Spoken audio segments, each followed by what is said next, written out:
guys, so it's Randy with Saturday Station Farm, and I'm back with our little series we've been doing on raising backyard pigs. And we just want to talk a little bit today about housing. Now most of you are going to be buying piglets in the spring, raising them through the summer. I planned on doing this video in the summer, but here it is winter, I'm a little behind, so we're going to get it done today. Doesn't really matter. There's a lot of different designs out there. There's hoop houses, there's little pallet shelters, there's A-frames, there's calf huts, old dog houses. There's a ridiculous amount of designs that you can have. It really doesn't matter. What matters, after you watch this, you can pretty much stop the video if you want.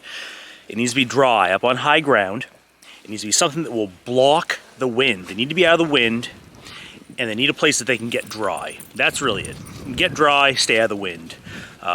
You can be wet, or you can be cold, but you can't be wet and cold. That's a recipe for hypothermia. Humans, animals, it's just, you'll see in the summertime or come fall and spring, when it's raining out and they're outside getting soaking wet, because they just want to go out and play in the rain. Even though that night it might cool down, so long as they have a place they can go and get dry, they're gonna be fine. Same thing too with the wind. As long as you can break that wind so they can hunker down and get out of the wind, they're going to be fine. Now, with that, even in summertime, I always recommend some type of deep bedding, straw, hay, wood chips, shavings, that kind of thing. They're really going to appreciate it, especially if they're going to be out someplace and they're getting soaking wet. Maybe it's rains for a few days in a row. Just some place that they can go and they can get dry. They can burrow down, they can feel comfortable. You'll see in the summertime, well, they'll go out and they'll be in a wallow and they spend a lot of time getting wet and getting mucky, but they're not living in the wallow. If you give them dry land and a wet hole, free choice, they will naturally gravitate between the two. And there's periods where they want to be dry and cozy and snuggly, and other times where they just want to go play in the mud and have themselves a ball. All right. So what do you need to design? In general, if you have your animals out on a pasture and they're running through the woods or they're running through fields, and they have lots and lots of room they can get around, your structure can be super small, especially if you're going to be buying piglets, raising them for 6-ish months or so, and getting them processed. You're probably only looking at maybe like a 250-pound thereabouts animal when it gets slaughtered. So a space recommendation that I generally go by roughly is about 10 square feet, 2 by 5-ish, and that's almost kind of overkill for feeding pigs, but it does give them plenty of room. If you figure 10 square feet per pig, a 4x8 shelter is super easy to throw together with some pallets. That's more than enough for, you know, a couple pigs, 2, 3. If you can kind of stick with that 10 square feet, they have plenty of room to go inside, bed down. If you do have several days where it's kind of messy out and they're just kind of milling about, they can stretch around, they can kind of move around plenty, but they're not really living there inside in their shelter. It's, if you think about it, if you think about the size of your mattress in your bedroom in relation to the rest of your house, it takes up a real small fraction of space. And most time, you know, you're sleeping in it the majority of the time, while you may be moving around and doing other things in your bedroom as well. There are other parts of the house that you're exploring and you're utilizing for the rest of your time. Pigs are no different. They have a bedroom, they're going there to sleep primarily. That's what they're really doing. So having that 10 square feet just gives a little bit bigger of an area for room. It also gives room for shavings, bedding, kind of build up around them. As winter comes, that's really important. They have something deep they can get down into, getting them out of the wind, making sure that it's always dry, and those are really that's the name of the game right there. That's it. If you do start running into a situation where you're having lots and lots of moisture, or winter, ventilation is really important. So if you do happen to be having piglets that you're raising through the winter, I recommend something along the lines of like an double-ended, open-ended hoop houses, where you could close them off, but you have something with lots of ventilation and some way to block things off. I'll show you a couple examples of what we kind of have, but you really want a lot of ventilation. 3-sided walls, Maybe if it was winter, you could choke down one of the walls so they just have an entryway, like a doorway that's still open. But you want lots of airflow so that you don't have moisture building up on the cold surfaces, freezing, condensing, then freezing, and then when it warms up, raining back down on them. So ventilation is important, very important in the winter, and in an enclosed-ish space. But drafts are not. You don't want wind whipping through and stealing body heat off of the animals, right? So I'll show you a couple of designs that we have, just a couple of things kicking around to give you some ideas. But really, you follow the basics and you're going to be in good shape. Lots of variety here, lots of options to kind of, if you're handy and like to kind of scrounge and find deals on stuff or make things and fabricate, this would be a good spot where you can kind of save some funds and be a little creative and see what you can come up with. All right, let's go check it on out. All right, so one of the first ones I'm going to show you real quick is a hoop house. Now, if you're just raising a few backyard piglets, I wouldn't go out of my way to buy and put up a hoop house. But they work really good. If it's something you're going to be doing, you know, if you do this for a season, couple seasons, you decide you want to try to raise them in the winter, it looks like that may be a yearly.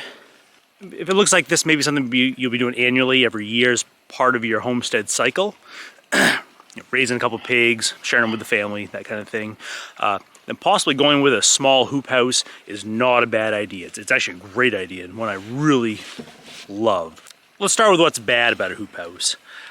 You need to have some solid walls, and if there's any place that the pigs can get a hold of plastic, they will tear into it. See that big hole right there? That's the sows chewing a big old hole in it. So that's something that you gotta watch out for. Otherwise, lots of space. So the shelter behind me is 16 by 32, and I'm holding 6 sows and a boar. If you're doing just a couple pigs, you can get away with a much smaller structure, but it is kind of nice because you could actually cordon off, you know, a couple, maybe like make bays inside the hoop house to store a barrel full of fence poles or barrels of feed, you know, something that they can't get to. Like I said, if this is going to be something where you're going to be doing it year after year and you're looking for some type of permanent dish structure, I'd probably recommend going with a hoop house. I'll take a look over here. So when we originally built this one, you can actually see over here, that's 3 foot wide corrugated roofing. And over here, you know, it's pretty bare, but on this other side, you can see they've got bedding and hay going right up to the edge of it. So they've got easily, you know, in the center here, about 3 feet, you know, about 3 feet of bedding that they can get down into when it's cold out. Now, I leave my ends open, but I usually have several round bales of hay right here in the entrance, and that helps block that wind that we were talking about before. These were pretty good up until about 3 days ago, and then they moved them outside. You can see they pushed a hay bale way over there. They pushed one way down to the end. And again, we've had issues where they can reach and they've chewed the plastic apart. So on this hoop house, I'm not too concerned. We are planning, this is just kind of a temporary fix. I'm actually planning on pulling this whole thing up, moving it about 15 feet over. We have a big hide knob that when this hoop house was first put in, this is all woods, and I never even knew that there was a big hide knob over there. It was kind of a last minute project before the snows came and the ground froze, so we just got it done. But now that the pigs have chewed it apart, and it's in kind of a low spot, so we end up going through a lot of bedding, a lot of wood chips to keep this high and dry. It's super impractical. I'm still gonna leave the ends open, lots and lots of ventilation coming through here. Any size hoop house that you have, ventilation is great. It wouldn't be bad having some way to close it off, like in a storm. You know, we get really high winds. Hello, get out of here. She's pushing me. It wouldn't be that bad to close it off, super high winds like we're doing in our big hoop house, our big animal barn for farrowing. But for a smaller structure, anything ideally you can get 3 sides is gonna be golden. Or if it's open like this, some way to block that wind, like lots of hay bales, but be aware they're gonna knock them down and do whatever they want with them. So, all right. So this is our large hoop house, or basically our farrowing barn, and you can see that it's still super open, just like the sows hoop house. So you can see where you go back, and there's a big common area. There's all these pens on the side, and those are mini windbreaks when they're full of hay and the piglets are burrowing down. Most of these, but you can see it's pretty open. We're really just blocking the wind, those predominant winds. There's plenty of room to move around, plenty of ventilation. But because this is such a larger structure, we have put some plastic on the back. So you can see here where we end up kind of putting in some little triangles there, start breaking the wind. And what we're gonna actually do is put in a beam right across the doorway there, where I can still bring the tractor, close in that top part, but have the plastic. I'm gonna have the plastic where it's hanging, so that when we get a huge nor'easter, or we have a lot of heavy winds, cold winds coming out of the north, we can actually drop that down for the night.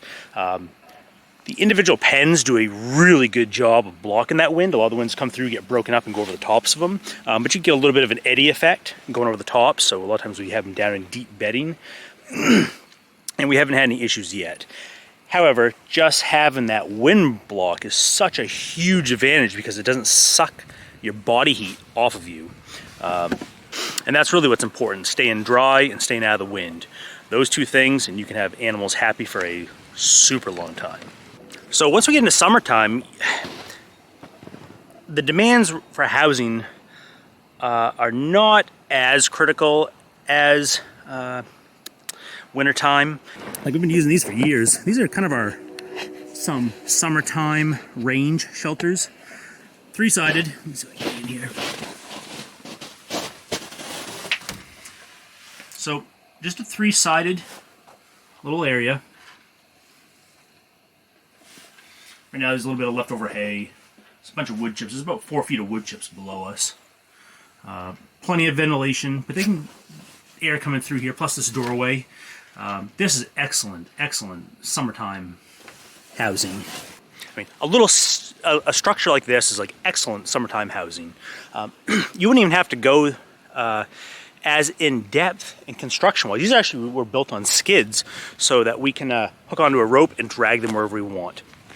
You could do the same thing with pallets. You put pallets on your side, put some wood on the side so that drafts don't come through, put a cheap metal roof over the top, you're good to go. Especially during a moderate summer where you're not getting massive temperature swings, you're good to go. This structure here probably holds 3 piglets up until they're fully grown and ready to go to market with no issues whatsoever. You may even get 4 or 5 in there. Depending on how big they are, and depending on when you're taking them to market, because really, so long as they have pasture that they can get out onto, they're only going in there to take a nap. They'll let you know, and you'll see they need more space. But something like this would be easy enough. If I wanted to make this permanent, and I didn't have 2 of them, I could just extend that roof line, and then have a space underneath there, maybe block off the back. It'd be golden. Lots and lots and lots and lots of options. So play around with it a little bit, really. There's a million different designs online. We started building outdoor permanent shelters this past year out of cedar poles. Just take 2 poles in the ground, make a little top sill and a couple supporting rafters and some metal roof on the top. Works awesome. So have some fun with it. Find some plans, find out what will ever work for you, for your season, what you're doing, and how many animals you've got. But dry and out of the wind. That's it, and you'll have happy pigs. You'll be happy, and the best of luck. So, if you have any questions, let me know down below. And I appreciate you subscribing if this is useful. And I'll see you guys in the next ones. All right, thanks. Bye.